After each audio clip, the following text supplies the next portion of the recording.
It's Katie Lee, and this is Katie Lee on Z103, the podcast, a replay of today's full show. Z103, it's Katie Lee.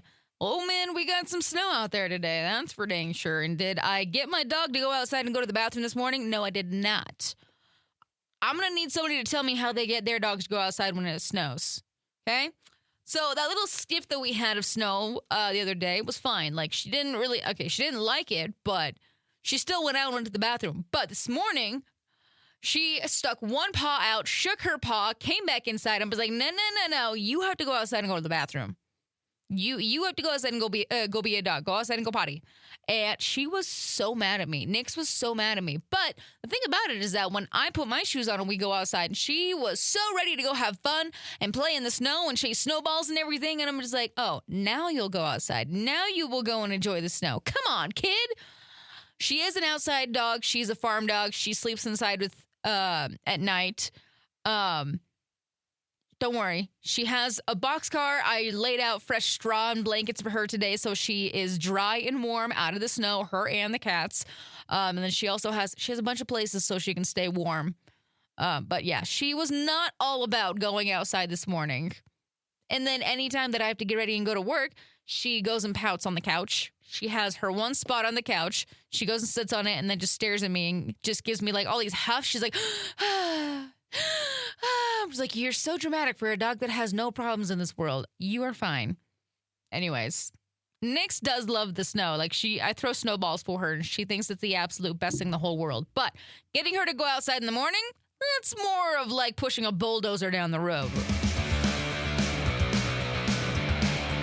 All right. Wicked Part 2 is now called Wicked for Good. Yeah, you know what I'm talking about. Okay, so let's see. We have Timothée Chalamet recreated an iconic Bob Dylan look at the New York City premiere of A Complete Unknown. Let's see. Kristen Davis is launching a new Sex and the City podcast called Are You a Charlotte? Mariah Carey's All I Want for Christmas Is You is the #1 song in the country again. Madonna is working on new music for next year, and I just watched this video, but Taylor Swift gently scolded one of her own team members for scolding fans who were recording her during a visit to a children's hospital. It was kind of funny. The lady that was part of Taylor Swift's team was just like, hey, no videoing. And Taylor's just like, no, it's okay. It's fine. And she's like pulling her away from the fans. I'm just like, you go, Taylor. So that's your 2 o'clock tea here on Z103. Gonna be straight up, I haven't seen anybody being excited about the new year because I don't know if anybody's really ready for the new year whatsoever. Are we doing New Year's resolutions or have we officially finally given up on those? Let me know. 208-524-1033. Z103, it's Katie Lee. It is that time of year. Gifts are going everywhere and not everybody knows what to get everybody. Sometimes you're gonna get a bad gift, but you can still be polite. Somebody decided to put together the top 10 go-to responses for disliked gifts. Okay? So if you get a gift this year that you don't really like, still be polite. Okay? This is just some things that you can say. #1 is, thank you for thinking of me. I love it. I really appreciate this. Oh, you shouldn't have. Like, literally, you probably shouldn't have. It's the thought that counts. Okay? So unique. Where did you get this? And we're going to get the receipt for it. I'm kidding. I'm totally kidding. Seriously, though, if you get a present, remember, people tried. They really did. Just be kind. Be thoughtful. They tried to be thoughtful. Like I said, it's all about the effort, right? I never really understood the amount of love people have for Dr. Pepper. Like, I don't think it's that good, but this is just, I don't even have a word for it. So it's called Hot Dr. Pepper. Fans claim that it's a great holiday drink. So basically you heat up a 2-liter bottle of Dr. Pepper in a crock pot, add some lemon, and then enjoy. That's it. Okay. They say it's a retro recipe Dr. Pepper pushed for the holidays back in the 1960s. Back in the 1960s, they probably had a better recipe for Dr. Pepper, so it probably tasted better. All I got to say is you're just heating up chemicals. Probably not a good idea. Z103, it's Katie Lee. You know, it's always nice to get your kids teachers a gift because, they have to deal with them every single day of the year. They understand your pain these days. And so it's not a bad thing to get their teachers something, just a little something, but just make sure you get them the right thing. So here are some 5 options that you can get a teacher. Okay. First of all, teachers love handwritten letters. And honestly, handwritten letters are so underrated. Like, they're so amazing. I keep every single letter that anybody's ever given me. Handwritten letters are so kind, okay? Cash or gift cards. Teachers would love gift cards. Classroom supplies are big ones. You can get personal items like a scarf or coffee mug or something like that. Or packaged food. Cookies, candy, snacks. Teachers love snacks. My brother's a teacher. He would love it if somebody gave him snacks. Just saying. They really shouldn't have put this little tidbit of information out at this time of year because they say a study found eating too many sweets obviously is bad for your heart, but eating no sugar might not be great either. So basically, there's a balance there. So you can still eat sugar. All right, so I re-downloaded Hinge at once upon a time. Like, I have it on my phone again. I hardly ever look at it. But there is a hack that's going to help get better matches for you on Hinge. So basically, you're going through and you're just like, man, there's just not many options for me. Well, you need to do a reset, okay? You're going to go and cheat the algorithm. What you do is that you are going to go to your settings. You're going to scroll all the way down to click delete or pause account. You click on that, okay? Click on it, and then you're going to get a pop-up that says, why are you leaving Hinge? Now, you got to choose the option that says, I'm not happy with my Hinge experience, okay? You got to click that one or it's not going to work. And then the app is going to prompt the user to say on the app and offer a, quote, fresh start.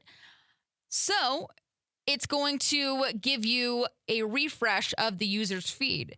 So after you press try it, then your Hinge algorithm should be reset and the type of people on your Hinge profile should be shown and can be completely different.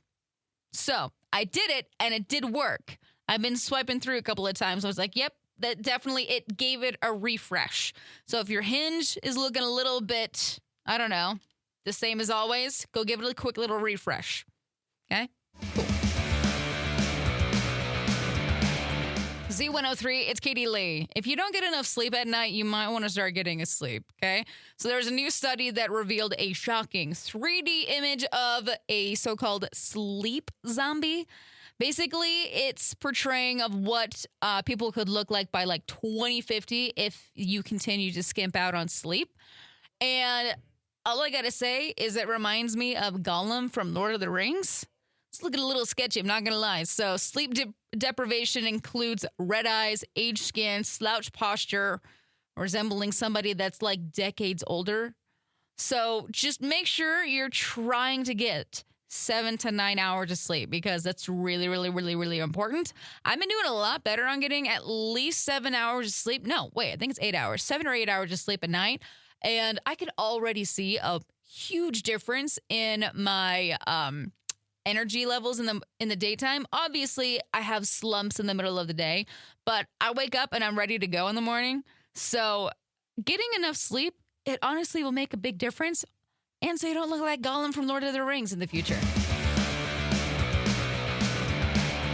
He just got out of prison and he decided to make his freedom a little bit more memorable. He decided to go hijack a semi-truck. Okay, so he decided to make a friend with a truck driver to stop at a truck stop in Tucson, Arizona, gain the truck driver's trust, and then forcibly took over his semi-truck. Do you want to know what this semi-truck was hauling? $1.25 million of Chevy Corvettes. My dad's dream cars. Okay, like older Corvettes. Anyways, so he took over the semi. He went on a high-speed getaway. Obviously, it was short-lived because, cops quickly found him, apprehended him, and the Corvettes were returned unharmed, thankfully. And that man is now facing multiple felony charges, including robbery and theft of 11 vehicles. Well, at least he had a fun little... The thing about it is that I would have stole one of the Corvettes to go on a little bit more of a funner ride than driving the semi.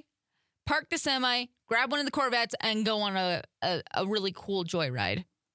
instead of the semi. But you know what? You do you, boo. Sometimes I see these polls and I'm just like, who had the time to figure all of this out? This one says American adults were asked their favorite dinosaur.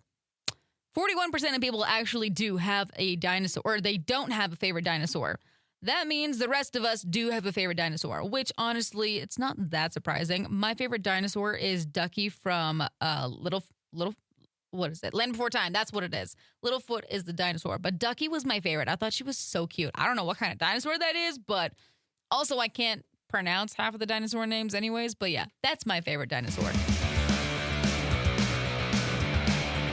Z103, it's Katie Lee, and I'm out of here for the day, my friends. Hope you have a great rest of your evening. Y'all stay safe out on those roads, please. Please drive as careful as possible. Stay safe, stay legit, be awesome, and I will see you back here tomorrow. Bye. Thanks for listening to Katie Lee on Z103, the podcast. If you enjoyed the show, please share, subscribe, and rate the podcast. Katie Lee on Z103 is hosted by Katie Lee and is a production of Riverbend Media Group. For more information or to contact the show, visit riverbendmediagroup.com.